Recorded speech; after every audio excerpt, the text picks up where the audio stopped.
샬롬. 제목은 하나님의 전신 갑주를 입으라 두 번째입니다.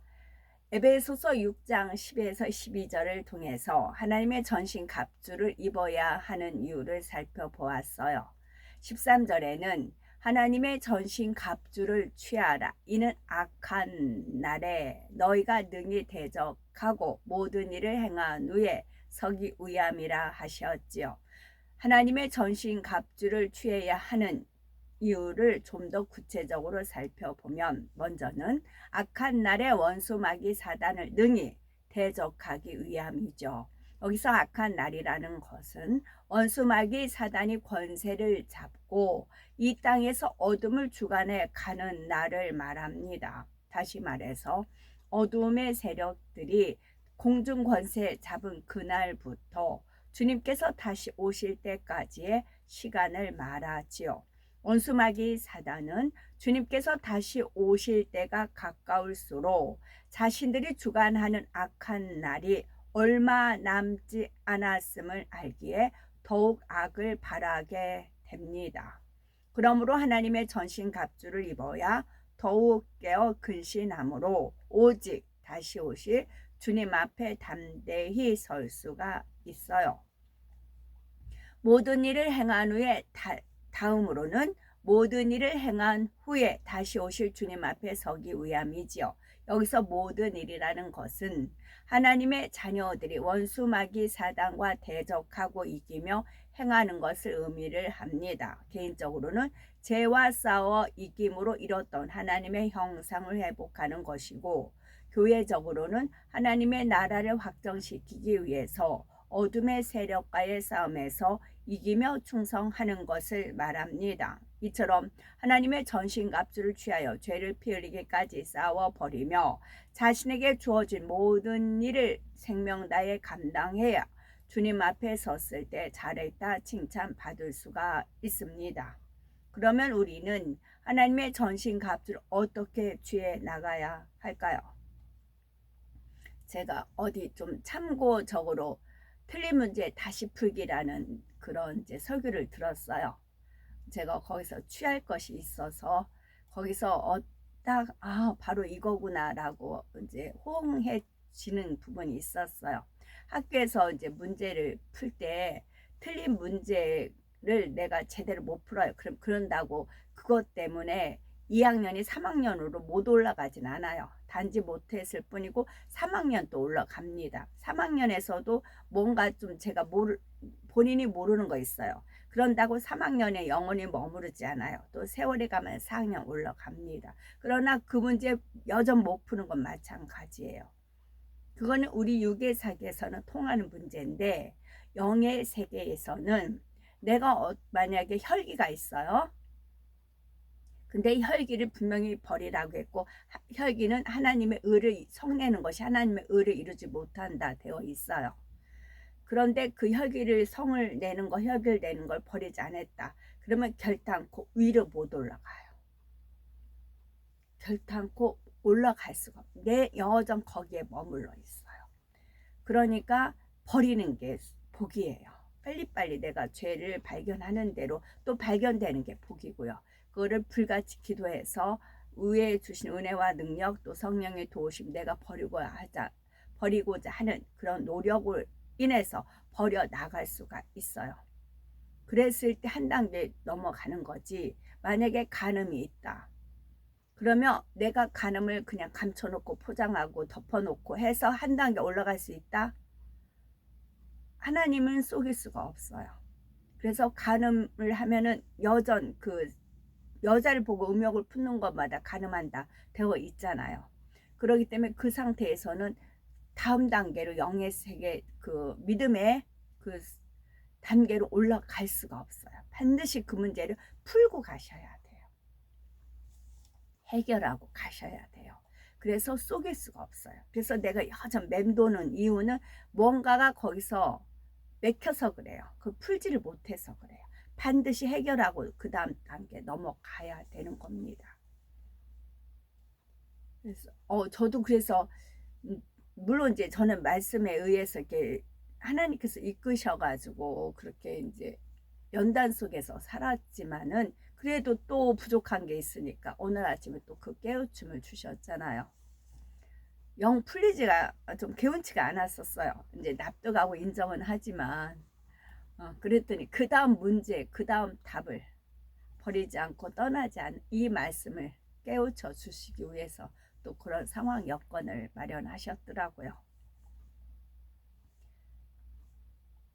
먼저 에베소서 6장 14절은 그런즉 서서 진리로 너희 허리띠를 띠라 하십니다. 여기서 허리는 우리 인체에 있어서 몸을 지탱해 주는 주축과 같은 역할을 하므로 힘의 근원이라 할 수가 있습니다. 우리가 허리에 띠를 하면 허리를 든든히 받쳐주고 붙잡아 주므로 모든 행동이나 힘을 쓰는 일을 할 때 안정감을 주지요. 그러므로 허리에 띠를 한다는 것은 마치 육중한 집을 떠받쳐줄 주초를 든든히 놓는 것과 같습니다. 하지만 하나님께서 원하시는 것은 진리로 허리띠를 띠는 것이지요. 여기서 진리란 예수 그리스도이십니다. 진리로 허리띠를 띈다라는 것은 곧 예수 그리스도를 상징하는 반석 위에 굳게 서라는 뜻이지요. 이처럼 예수 그리스도 안에서 굳건히 서서 진리의 허리띠를 띈다는 것은 신앙생활의 기본임과 동시에 모든 신앙생활에 활력을 공급하는 힘의 원천이 되는 겁니다. 그렇다면 구체적으로 어떻게 하는 것이 진리로 허리띠를 띠고 반석 위에 굳게 서는 걸까요? 그것은 바로 말씀 위에 서는 겁니다. 우리가 말씀 위에 굳게 서 있으면 어떤 시험 환란이 와도 결코 흔들리지 않고 물리칠 수가 있습니다. 말씀 안에 모든 해답이 들어있기 때문이지요. 따라서 하나님의 전신갑주를 취함에 있어서 우선은 진리로 허리띠를 띠는 겁니다. 이것이 주 안에서 능력을 받으며 원수마귀 사단의 괴계에도 흔들리지 않는 영적인 힘의 원동력이 되는 겁니다. 제가 어떤 아는 분이 있는데 그분은 이제 반딱반딱 이제 흐트러짐이 없어요. 그래서 싱크대고 가스레인지가 음식을 하면 더럽혀지잖아요. 그래서 음식을 안 해요. 음식을 하면은 가스레인지가 더럽혀지니까 더럽혀진 게 싫어가지고 음식을 별로 안 해요. 그래서 그때 딸이 둘이었는데 여전 단무지 가면 애기들 단무지만 먹여요.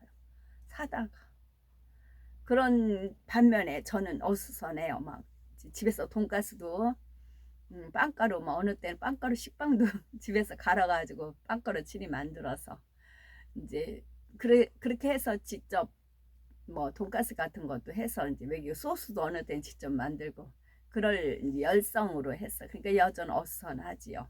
그러나 이제 먹을 것은 풍성하였지요. 이제 근래 이제 곡을 쉬지 않고 계속 말씀을 아버지 하나님께서 주님께서 이제 이거 한번 해봐라 이거 해봐라. 꽃도 세계 만방에 얼마나 꽃들이 많아요. 그 꽃 이름을 다 이제 하나씩 넣어서 하나님의 창조의 섭리를 풀어 나가는 거지요. 이제 그런 일을 이제 어느 때는 이제 시간이 촉박할 때는 어떻게 해요? 그러면 어디 가서도 잠깐 기다리는 사이에도 막 5곡을 이제 만들고 집에 와서 이제 다시 정리를 합니다. 그랬을 때 이걸 떠올려 주셨어요. 집에서 엄마가 주방에서 머물러 있어야 음식이 나와서 식구들이 먹을 게 있다. 엄마가 부지런해야 먹을 것, 식구들이 먹을 것이 있다. 네가 그런 사고방식으로 살았지 않았느냐. 이거를 떠올려 주시더라고요. 그래서 아멘 하였지요. 그래서 저도 이제 늘 새로운 곡에 새로운 그런 구절에 있는 것에 은혜도 받지만 이것이 또 우리 이제 심장에 마음에 이제 심긴 바가 되니까 더 은혜가 되는 것이고 또 이제 이미 반석에 선 분들이시니까 더 이제 더 플러스 은혜 위에 은혜가 되는 것이지요. 에베소서 6장 14절 의의 흉배를 붙이라 하십니다. 여기서 흉배란 가슴 부위를 보호하는 장비이지요. 가슴에는 생명과 직결되는 심장이 있기 때문에 그만큼 주의가 필요한 겁니다. 그러면 의로서 흉배를 삼으라는 것은 그럼 무슨 뜻일까요? 의라는 것은 하나님 말씀에 따라 믿음으로 순종하여 행하는 것을 말합니다. 사람이 마음으로 믿어 의에 이른다 하였습니다. 마음에 믿는다는 것은 마음에 할례하여 죄악을 벗고 진리를 채워 마음 중심에서 하나님의 말씀대로 순종하여 행하는 것을 말합니다. 이렇게 행할 때 의인이 되는 것이지요. 따라서 의의 흉배를 붙이라는 것은 마음에 믿는 믿음을 가지고 말씀대로 순종하여 행함으로 마음의 의를 이루라는 겁니다. 내가 보기에 의가 아니라 하나님 보시기에 의를 행해야 하지요. 행함이 없는 믿음이 죽은 것 같이 말씀을 지켜 행하는 의가 없이는 자신을 지킬 수도 어려움을 물리칠 수도 없습니다. 의의 흉배는 무릇 지킬 만한 것보다 더욱 네 마음을 지키라. 생명의 근원이 이에서 남이라는 말씀과 짝을 이룹니다. 흉배는 가슴을 보호하는 것이지요. 가슴은 곧 마음을 나타냅니다. 온몸의 생명과 일체인 피를 공급해 주는 것이 심장이고 이 심장은 바로 가슴에 있습니다. 따라서 흉배로 가슴을 지킨다는 것은 영적으로 생명의 근원이 있는 마음을 지키는 것과 같습니다. 그러면 생명의 근원이 마음에서 나며 마음을 지킨다는 뜻은 그럼 무엇일까요? 우리의 마음 안에는 진리의 마음과 비진리의 마음이 있지요. 이때 영에 속한 진리의 마음을 쫓는 사람은 영원한 생명에 이르는 반면 어둠에 속한 비진리를 쫓는 사람은 사망으로 갈 수밖에 없습니다. 여기서 생명의 근원이 나는 마음이라는 것은 영의 마음 곧 진리에 속한 마음을 가리키지요. 그러므로 마음을 지킨다는 것은 비진리의 마음을 벗고 마음을 영으로 일궈 어둠의 세력이 역사하지 못하도록 해나가는 것을 말합니다. 아무리 겉으로 행함이 있어도 정작 마음에 할례하지 않고 영으로 변화시켜 나가지 않으면 사단과의 싸움에서 생명의 근원인 마음을 지킬 수가 없습니다. 마치 전쟁에 나가는 장수가 갑옷을 입고 그 위에 다시 흉배를 대어 가슴을 보호하듯이 우리 역시 의의 흉배를 가슴에 붙여야 한다는 사실을 명심해야지요.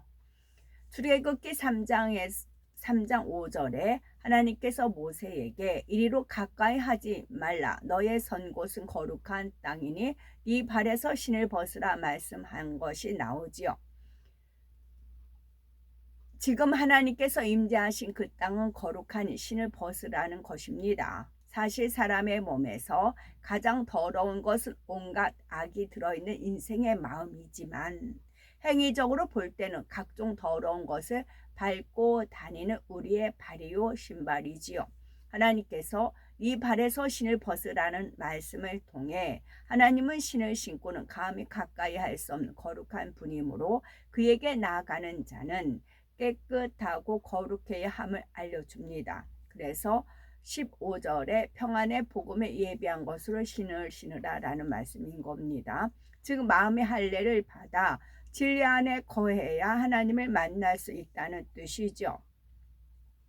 따라서 평안의 복음에 예비한 것으로 신을 신으라 라는 말씀에 앞서 네 발에서 신을 벗으라는 말씀을 설명한 것은 세상에 있을 때 신었던 죄악의 더러운 신을 벗어버려야 평안의 복음에 예비한 것을 신을 수 있다는 뜻입니다. 하나님의 자녀라면 옛사람과 그 행위를 벗어버리고 새 사람을 입어야 하는데 이것이 곧 더러운 신을 벗고 복음으로 새롭게 신을 신는다는 것입니다.